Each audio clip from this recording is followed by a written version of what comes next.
It's not your expected charity donation. A box filled with cremation ashes winds up at a Bellevue Salvation Army thrift store. Tonight, the push to track down its original owner. Reporter Miranda Christian explains how they found the person and the story behind the ashes. Miranda.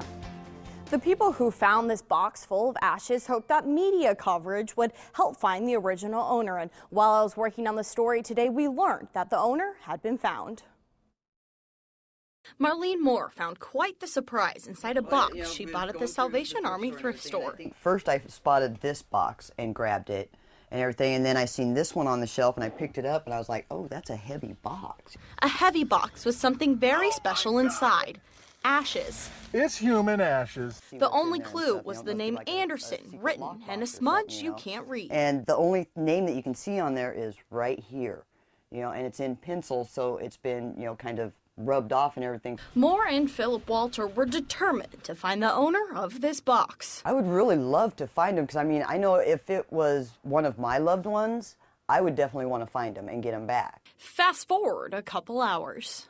We found the owners, and it turns out it is not human remains, it is actually dog ashes. After the Salvation Army heard about the box, they were able to track down where it came from.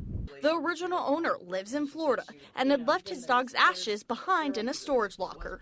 I'm really surprised that in less than 24 hours we were actually able to find the original owners and be able to get it sent back home. The Salvation Army says they're so glad that Moore just didn't throw the ashes away and keep the box, and that the owner can't wait to be reunited with his long-lost best friend. Once he heard from us that we had it and were willing to ship it back to him, he was, of course, ecstatic. Moore says she's just amazed how everything worked out. I'm just glad that they are going back home. Truly an amazing story. The Salvation Army says the owner had been looking for this box for 2 years. So now they'll take it and make sure it gets back to him down in Florida. Reporting live, I'm Miranda Christian, KMTV Action 3 News.